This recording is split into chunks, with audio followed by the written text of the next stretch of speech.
Good morning students, welcome to TSN online education platform. Today we'll start history. Theme first, early society. It contains two chapters from the beginning of time and the second is writing and city life. So we will start today first chapter from the beginning of time. This chapter traces the beginning of human existence. It was 5.6 million years ago that the first human-like creature appeared on the Earth's surface. After this, several forms of human emerged and then became extinct. Human beings resembling us originated about 1,60,000 years ago. During this long period of human history, people obtained food by either scavenging or hunting animal and gathering plant produce. They also learned how to make stone tools and to communicate with each other. तो first जो human like creature है जिसे हम modern human बोलते हैं अभी, उसके जैसे जो फर्स्ट एग्जिस्टेंस जो हुआ था उसको उसकी ट्रेसिंग के बारे में इस चैप्टर में हम पढ़ेंगे। और ये अराउंड 5.6 मिलियन ईयर अगो हुआ। इसको MYA से लिखा गया है, यहाँ पे रिटर्न किया गया है, जो कि एक स्टैंड करता है मिलियन ईयर अगो के लिए। तो फर्स्ट जो ह्यूमन लाइक क्रिएचर है वो अपीयर हुआ था 5.6 मिलियन ईयर अगो, और उसके बाद में कई सारे उसके फॉर्म्स या कई सारी स्पीशीज़ उसकी आई और आकर एक्सटिंक्ट हो गई, ख़त्म हो गई। ह्यूमन बींग से जो मॉडर्न ह्यूमन है उसको रिजेंबलिंग करने वाला जो स्पीशीज़ आई थी उसको वहाँ तक पहुँचने में लगभग 1,60,000 ईयर्स लगे। स्टार्टिंग से जो फर्स्ट क्रिएचर है उससे मॉडर्न ह्यूमन के रिजेंबलिंग तक उसको इतना लंबा टाइम पीरियड लगा।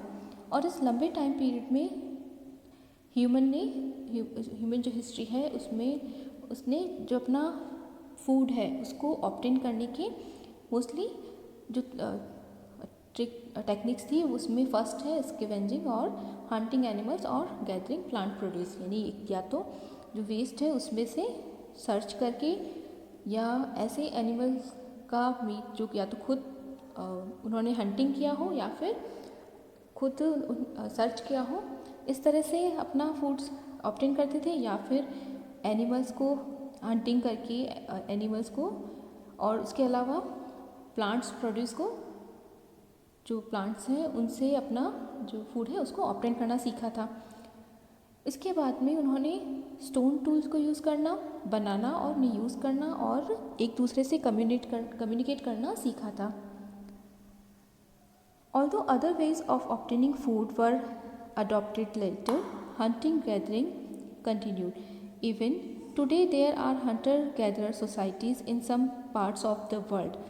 This makes us wonder whatever the lifestyle of present day hunter-gatherers can tell us anything about the past. उस बाद में उसने कई सारी टेक्निक्स और भी सीखी अपना खाना ऑब्टेन करने की, फूड्स को ऑब्टेन करने की, लेकिन फिर भी जो हंटिंग और गैदरिंग है वो कंटिन्यूड थी उसके बाद में भी। और अगर अभी भी देखा जाए तो वर्ल्ड के काफ़ी हिस्से में अभी भी ऐसी सोसाइटीज़ हैं जो इसी तरह से अपना लाइफ सर्वाइव कर रही हैं। अगर उनसे उनकी जो टेक्निक्स है या उनसे हम जाने तो पता चल सकता है हमें कि किस तरह से हमारे पास्ट में हमारी जो जनरेशन थी, पहले जो लोग थे वो किस तरह से सर्वाइव करते थे। Now discoveries of human fossils, stone tools and cave paintings help us to understand early human history. Each of these discoveries has a history of its own. Very often when such finds were first made, most scholars refused to accept that those fossils were the remains of early humans. They were also skeptical about the ability of early humans to make stone tools or paint. It was only over a period of time that the true significance of these finds were realized. Human body की जो fossils हैं या उनकी जो stone tools है या उनके द्वारा जो केव पेंटिंग की गई थी वो हमें ह्यूमन हिस्ट्री को समझने में हेल्प कर सकते हैं। लेकिन जब ये डिस्कवरी की गई थी तो बहुत से स्कॉलर्स थे जिन्होंने इसको रिफ्यूज़ कर दिया, इस डिस्कवरी को, और ये मानने से मना कर दिया कि इस तरह से भी कभी ह्यूमन होते थे। इस तरह उन्होंने इसको बहुत एक लंबा टाइम लगा ये रियलाइज़ करने में कि हमारे जो पूर्वज थे या जो अर्ली ह्यूमन थे उन्हीं के द्वारा ये केव पेंटिंग्स है या उन्हीं के बनाए हुए स्टोन टूल्स हैं। The evidence for human evolution comes from fossils of species of human which have become extinct. Fossils can be dated either through direct chemical analysis or indirectly by dating the sediments in which they are buried. Once fossils are dated, a sequence of human evolution can be worked out. Human evolution के जो evidence है वो मिले हैं हमें fossil से। Species जो कि जब एक्सटिंक्ट हो गई है, जो अब विलुप्त हो गई है, उनसे हमें उनकी ह्यूमन एवोल्यूशन के बारे में पता चलता है। सबसे पहले हम देखते हैं व्हाट इज़ फॉसिल्स। तो फॉसिल्स आर द रिमेन्स और impressions of a very old plant, animal or human which have turned into stone. These are often embedded in rock and are thus preserved for millions of years. तो fossils वे remains हैं जो कि या तो impressions हैं और बहुत ही पुराने प्लांट्स या एनिमल्स या फिर ह्यूमंस के, या जो कि स्टोन में टर्न हो गए, स्टोन में बदल गए, और या फिर जो रॉक्स है उनमें दबकर उनके एक तरह से उनकी जो बॉडी थी या प्लांट्स वगैरह जो भी थे वो रॉक में दबने से उनके इम्प्रेशंस उन पर रह गए उनमें। तो ये फॉसिल्स वो रिमेन्स हैं या जीवाश्म जिन्हें कहते हैं। हो सकता है अर्थक्वेक की वजह से या फ्लड की वजह से जो भी उनके सेटलमेंट्स थे जहाँ वो लोग रहते थे वो रॉक्स में या ज़मीन के अंदर दब गए और लाखों सालों तक काफ़ी लंबे समय तक वो उसी तरह उसी ज़मीन में नीचे दबे रहे, और उसकी वजह से धीरे धीरे वो स्टोन में बदल गए, स्टोन बन गए। उनके जो भी बोन्स थी या जो भी पार्टिकल्स थे जो भी बचे हुए उनकी बॉडी के, इसलिए ये सारे कहलाते हैं फॉसिल्स, और उनकी स्टडी से हमें ह्यूमन एवोल्यूशन के बारे में पता चलता है। तो fossils can be dated either through direct chemical, या तो डायरेक्ट केमिकल से उनकी डेट का, टाइम पीरियड का पता लगाया जाता है, या फिर उनकी जो उनके साथ के जो और भी सामान जो मिले हैं या सेडिमेंट्स की जो लेयर है उसके अकॉर्डिंग उसकी लेयर्स की डेटिंग के थ्रू भी जो फॉसिल्स हैं उनकी डेटिंग की जा सकती है, उनकी टाइम पीरियड का पता लगाया जाता है। एक बार जब फॉसिल्स का टाइम पीरियड फिक्स हो जाता है, पता चलता है, उसके बाद में ह्यूमन एवोल्यूशन का जो सीक्वेंस है उसे भी इजीली समझा जा सकता है। When such discoveries were first made about 200 years ago, many scholars were often reluctant to accept that fossils are and other finds including stone tools and paintings were actually connected with early forms of humans. This reluctance generally stemmed from their belief in the Old Testament of the Bible, according to which human origin was regarded as an act of creation by God. जब सबसे पहले जो discoveries हुई थी about 200 year ago, उसे जो scholars थे, जो विद्वान थे, उन्होंने उसे रिलेक्टेंट कर दिया, उन्हें एक्सेप्ट करने से मना कर दिया उन फॉसिल्स को, और बिल्कुल ही ऐसे मना कर दिया कि इस तरह से भी जो ह्यूमन है उन्होंने इस तरह वो एमर्ज हुए होंगे और इस तरह उन्होंने उनकी लाइफ स्टार्ट हुई या इस तरह से उन्होंने सर्वाइव किया था। ये जो टूल्स वगैरह जो रिमेन्स मिले हैं, केव पेंटिंग्स है, वो ह्यूमन से कनेक्टेड है।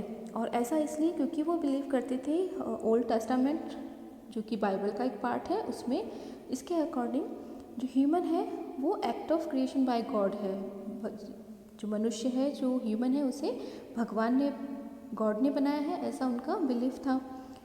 For instance in August 1856 workman who are quarrying for limestone in the Neander Valley, a gorge near the German city of Dusseldorf, found a skull and some skeleton fragments.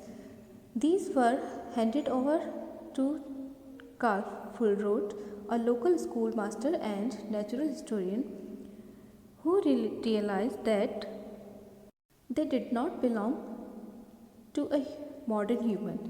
He then made a plaster cast of the skull and sent it to Hermann Schaeffersen, a professor of anatomy at Bonn University. The following year, they jointly published a paper claiming that this skull represented a form of human that was extinct. At that time, scholars did not accept this view and instead declared that the skull belonged to a person of more recent time. इन्हीं discoveries के बीच में अगस्त 1856 में जब कुछ workman Germany के नियंडर valley के पास में डुसेल्डोर्फ जो एक गॉर्ज है उसके पास में लाइमस्टोन की सर्चिंग कर रहे थे, वहाँ पर उन्हें एक स्कल मिला और साथ ही कुछ फ्रेगमेंट्स मिले थे स्केलेटन के। उसे उन्होंने उन चीज़ों को ले जाकर वहाँ के जो लोकल स्कूल मास्टर थे कार्ल फुलरोथ, उन्हें ले जाकर उन्हें हैंडेड ओवर कर दिया।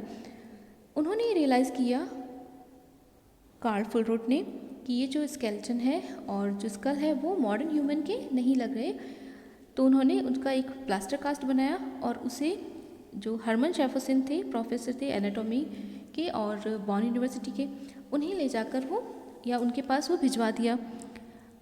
उन लोगों ने उस पर रिसर्च की और एक जॉइंट पेपर पब्लिश किया जिसमें उन्होंने क्लेम किया कि जो भी स्कल मिला है ये एक ऐसे ह्यूमन का है जो कि अब एग्जिस्टेंस नहीं है, जिसका जो एक्सटिंक्ट हो चुका है।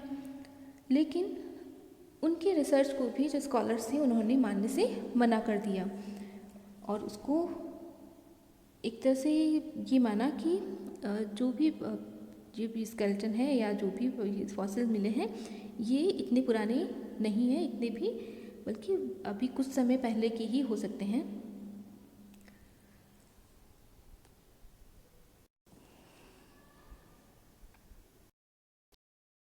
November 24, 1859, when Charles Darwin's On the Origin of Species was published, marked a landmark on the study of evolution. All 1,250 copies of the first print were sold out the same day. Darwin argued that humans had evolved from animals a long time ago. तो 24 नवंबर 1859 में जब Charles Darwin उनकी एक book publish हुई जिसका नाम था on the origin of species, उसमें उन्होंने ये दावा किया था या ये आर्ग्यू दी थी कि जो ह्यूमन है वो उसका डेवलपमेंट एनिमल से ही हुआ है एक, और ये जो एवोल्यूशन हुआ है उसमें एक बहुत लंबा टाइम पीरियड लगा है। और उनने उस बुक की जो फर्स्ट प्रिंट था उसकी 1,250 कॉपीज़ थी जो कि सेम डे सोल्ड आउट हो गई थी, उसी दिन सारी की सारी बिक गई थी। तो ये एक तरह से लैंडमार्क था